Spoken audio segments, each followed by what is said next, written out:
Today is super exciting. I am finally setting up dust collection in my new shop. So I carved out this corner over here where the main unit will be housed. Then I'll pipe it along this wall here and it'll go down to all my power tools that live on that side of my shop. Now, I am really nervous about this because this is not my area of expertise at all, but thanks to the good people at Oneida who supplied me with this unit, they are super helpful in helping plan out where all the ductwork should go. So let's get started. Before I can get started on assembling the new system, I have to get rid of the old one. And you can see here why upgrading my situation was totally necessary. Look at all that dust on my walls. That means all that fine dust was also getting into my lungs. This is awful. I vacuumed the walls for a clean slate, and it's time to unbox the new unit. I went with the Oneida 5 horsepower Dust Gorilla Pro with Smart Boost.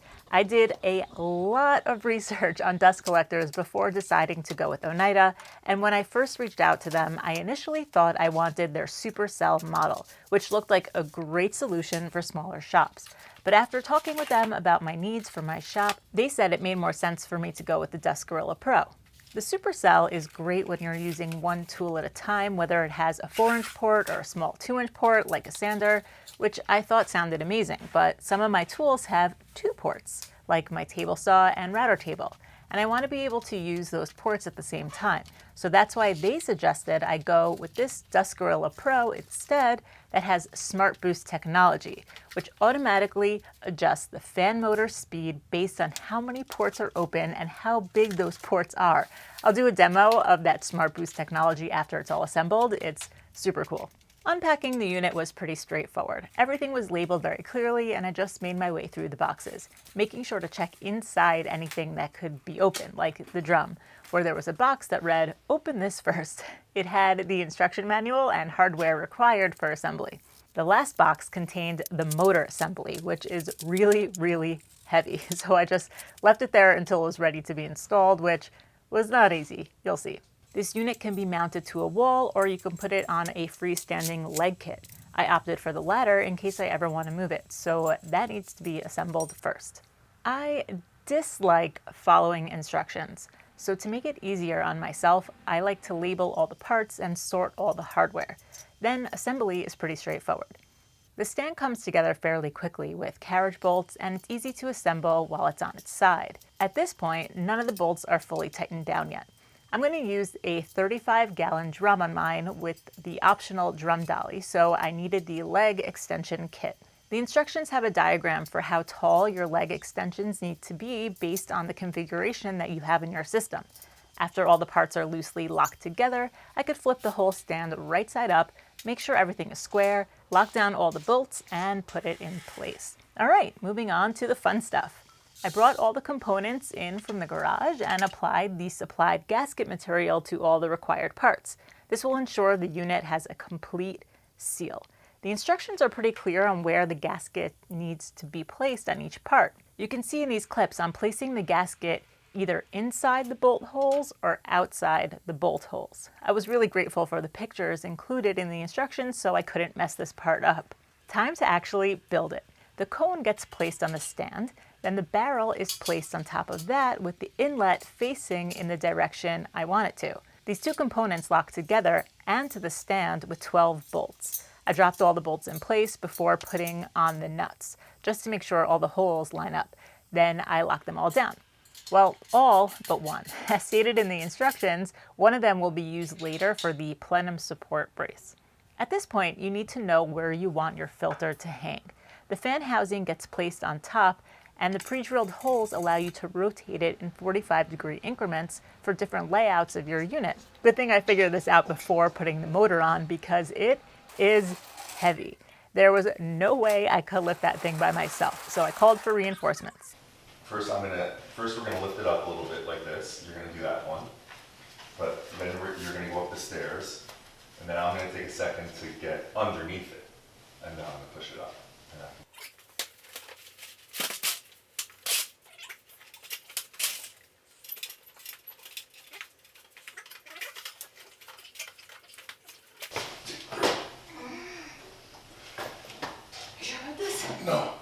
Keep going, keep going. That's not good. No. No. No. Okay. I got it. I got it.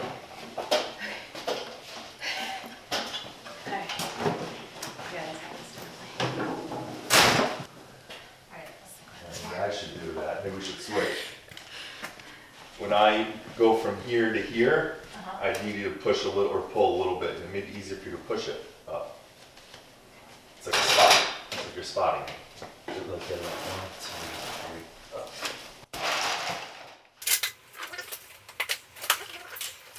1, 2, 3. Push. Higher.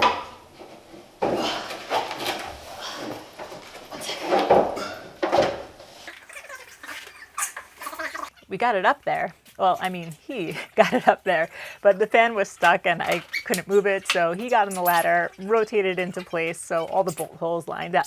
Mission accomplished.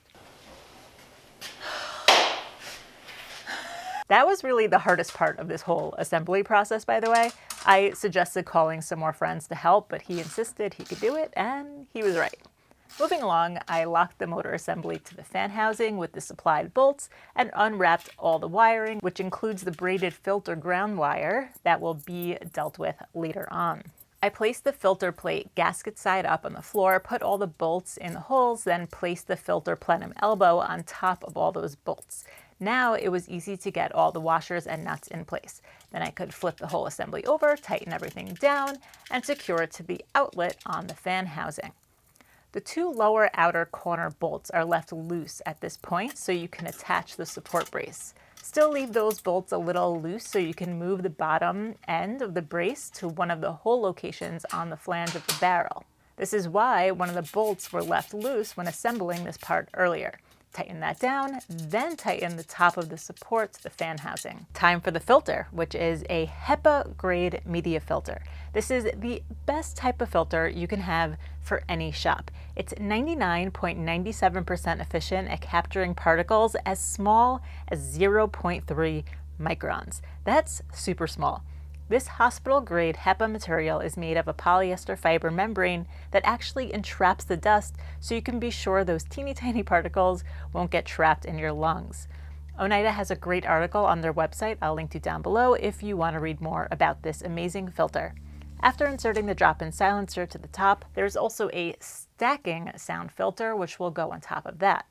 The gasket is put on, then it's placed on top of the filter and connected using these clips. The components for these clips come separately, so it's easier to assemble them off the unit than just tighten them once in place. The filter is installed using J-bolts and knobs. It was a bit finicky for me to get all 4 of the J-bolts under the lip of the stacking sound filter, so I found it easier to just aim for 3 of them, then tighten them up a bit, then put that last J-bolt in place and bring the whole filter up tight. I mentioned the braided ground wire from the motor earlier. At this point, you can attach the ring terminal on that wire to one of the J-bolts before fully tightening it down, and then attach the alligator clip to the filter's cage. The fine dustbin gets attached to the bottom of the filter in the same way, with J-bolts and knobs. This is going to be something I'll have to clean out periodically, so I need to have good access to it. Most of the dust, though, will collect in this dustbin. I opted for a 35-gallon drum instead of a 55-gallon drum for 2 reasons. 1, my ceiling height would only leave 2 inches of space with a 55-gallon drum, and 2, I don't want to have to call for reinforcements every time I have to dump the bin like I had to do with lifting the motor.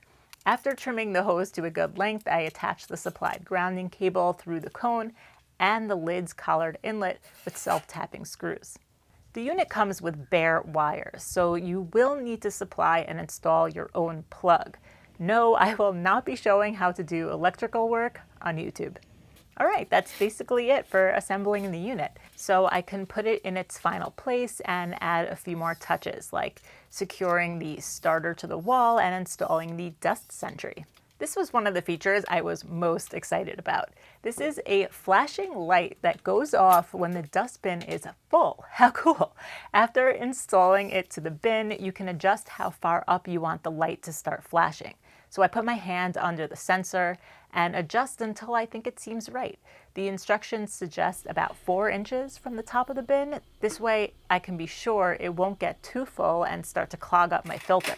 I plan on using heavy-duty plastic liner bags to make it easier to empty the bin, but this bag needs to be held in place with a liner bag holder. So I screw that together, put the bag in place, put the liner in place, get the lid on, and that wraps up the assembly of this Dust Gorilla Pro. Now on to the ductwork. I mentioned earlier in the video I was really nervous about setting up this whole dust collection system, and this part is what I was referring to. I've assembled many tools and things in my life. That part was easy, but I've never piped a whole shop before. I've never done anything close to this before, so how am I supposed to know how much piping I need, what sort of pipes I need, what size pipes do I need, what fittings do I get, where should they go? I know how to build furniture. This is just not what I do, but this is what Oneida does. If you decide to purchase a dust collector from Oneida, they have an optional shop plan design service where they will design a ductwork plan for your shop's layout, and the fee for that service is fully refundable if you buy your ductwork from Oneida. It's awesome. I'll link to the page down below where you can download their quote form. Simply fill it out and get a quote for your unique shop. You fill out your shop's dimensions and all the tools you want to connect to your system.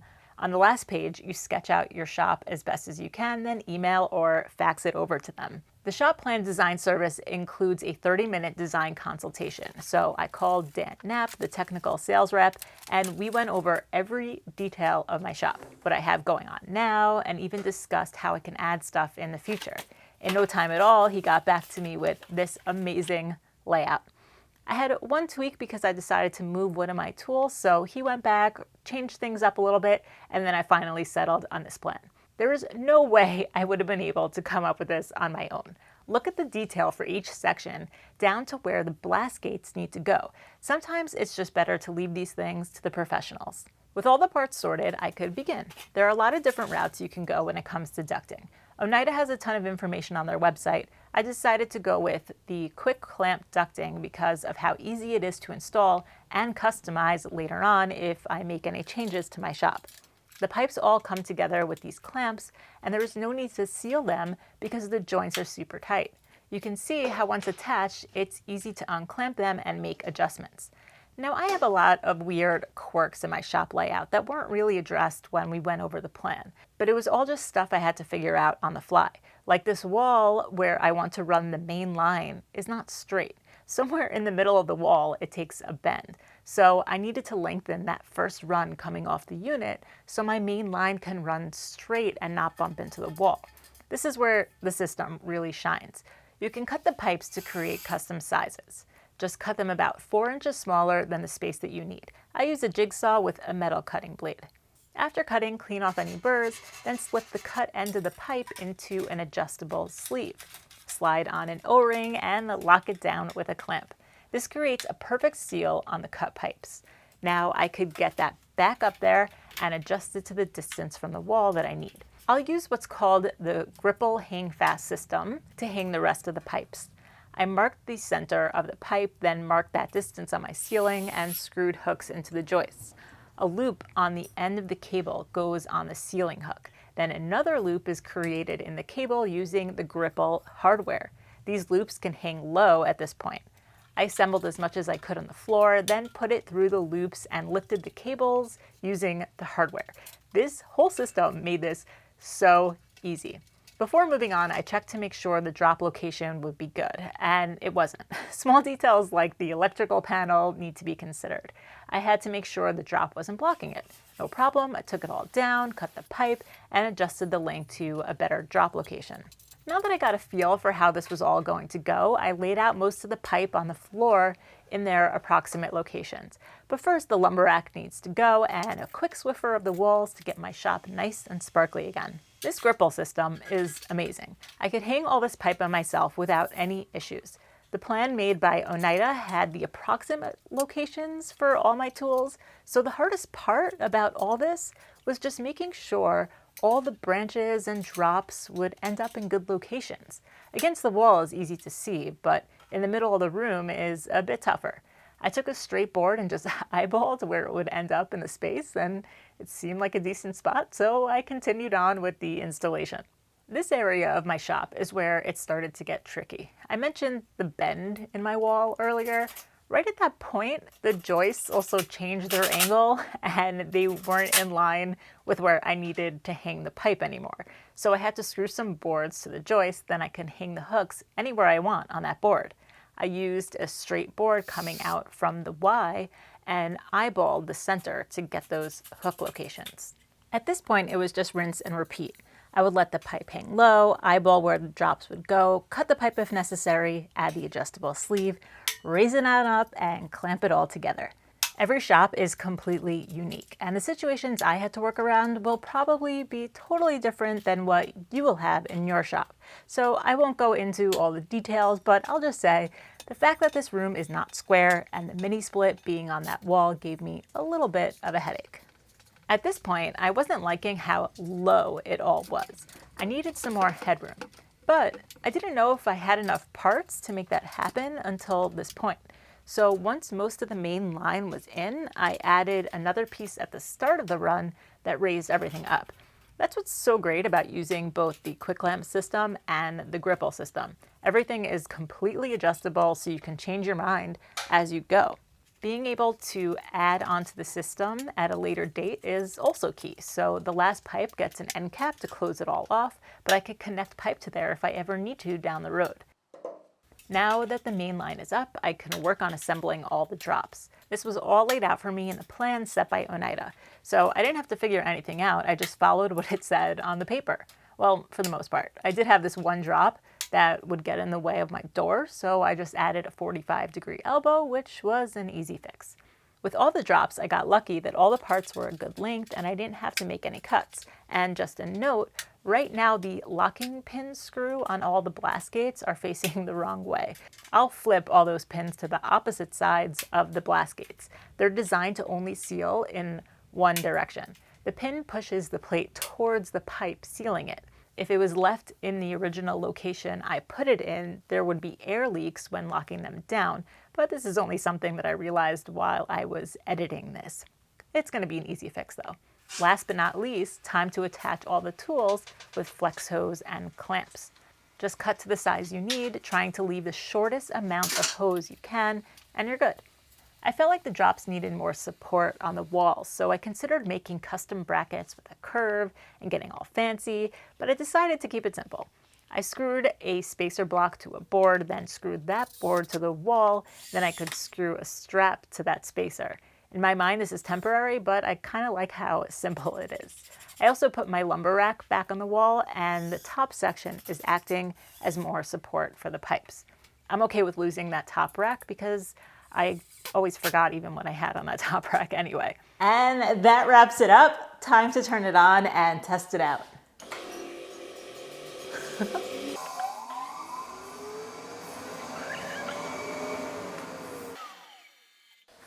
How cool is that? As far as how loud it is, it actually feels quieter than my older unit, which is kind of crazy. It's still really loud and I'm going to wear my hearing protection when it's on, but I'm also going to need to wear my hearing protection for the tools that I'm using.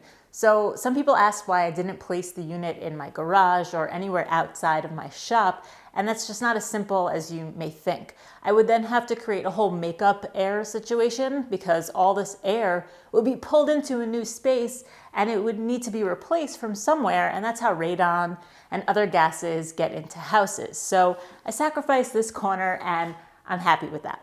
Some people were also concerned about all the bends. The more bends you have, the more friction there is, which means the less airflow you get. So let's test that out with my router table because it's the last tool down the line. Let's see how the section is there. My previous unit, which was much closer to the router table, always struggled to get all that dust out. I even have a whole video on trying to fix it. You can see here some of the remnants of dust from the last time I used my router table. Let's see what happens when I open up the blast gate and just turn it on. The remote comes with the unit, by the way, which is awesome. So as you can see, last tool down the line, after all those bends, and it sucked up everything that my old unit could never get. So that whole video I have where I was trying to solve this, the solution was just to get a better dust collector. Now for the table saw test. This was my biggest dust problem before. I never felt like the overarm dust collector worked well and dust would always spray back at me. Well, happy to report, there is a huge improvement. My shirt is not covered in dust after the cut.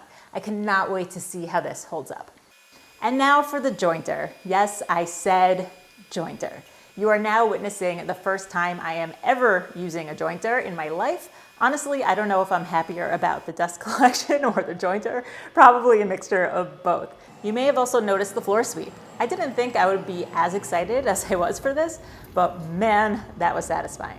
I mentioned earlier that this unit has something called Smart Boost technology. So typical dust collection systems move air at a fixed rate, meaning no matter how big your ducting is or how many blast gates you have open, the fan speed will stay the same.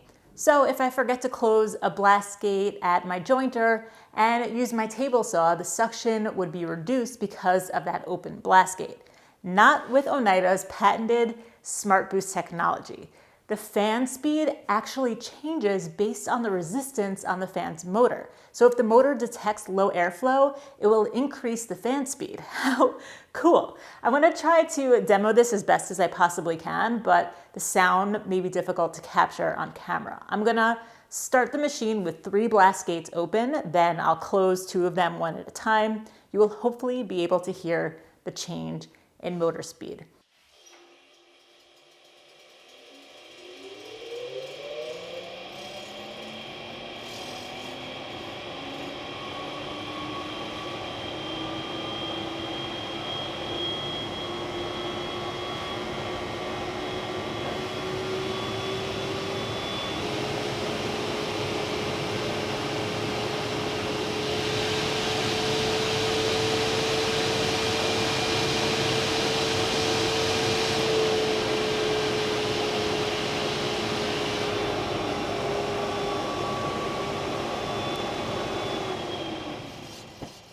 Did you hear it? I can definitely hear it in my shop. Not only is this awesome for having multiple ports open at a time, it will also change speed depending on how big the ducting or hose is. So you can run tools that have different size ports with no loss of suction.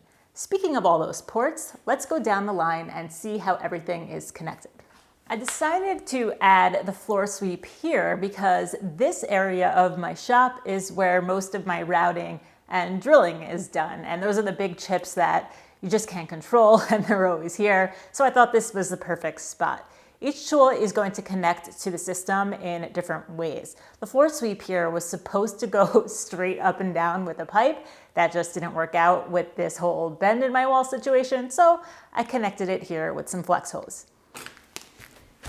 The jointer, planer, and drum sander are all going to share this 5-inch hose that is connected to a 5-to-4 reducer, and I plan on using Izzy Swan's quick lock system to connect it to all these tools. I just got this yesterday, so I haven't got around to setting this up yet. The original plan had a dedicated line running here to my planer, but once setting all this up in place, it just didn't make sense to me anymore since I'm constantly moving my planer in and out of the way when I'm in the middle of a project. And also in the plan that they had sent, I thought my drum sander was gonna be in a different part of my shop, but I like it here better, and I'm just gonna be able to swap these out into this middle area when I need it, and just use this hose right here. Moving down the line, I decided not to connect the miter saw to the system. I have this connected to a dust extractor that automatically turns on when I turn on the saw. The K-Pax is pretty good at collecting dust, and if I find that it's an issue, I can build an enclosure and add another branch if I need to. That's the beauty of this whole system. I can always make changes later. Coming out from here, we have the table saw, which has 2 ports, one for the overarm and one for the main body of the saw. Getting the location for this drop was not tricky, but it was just something that I had to put a lot of thought into. The drop couldn't get in the way of anything. I had to be able to walk past it. And I also had to be able to cut and it not get in the way of anything. And I also had to be mindful of being able to move the arm out of the way if I ever needed to. And on the rare occasion when I moved my saw around, I had to think about that as well. So just a lot of thought went into this location, and I think I nailed it. Next up, we have the benchtop sander and the drill press. I plan on using this system here for the drill press, but first I have to build a drill press cart and then I can set this all up. So I'll let you guys know how that goes when I actually do it. Now the bandsaw is pretty straightforward, just connected to the machine using the flex hose, and I'm pretty excited to see how a real dust collector is going to work on the bandsaw because it was horrible dust using my old system. So here's where I made a slight change in the plan. I decided to add a handheld floor sweep coming off of this branch here because in this back corner is where I actually used to keep a shop vac, so this is going to replace it.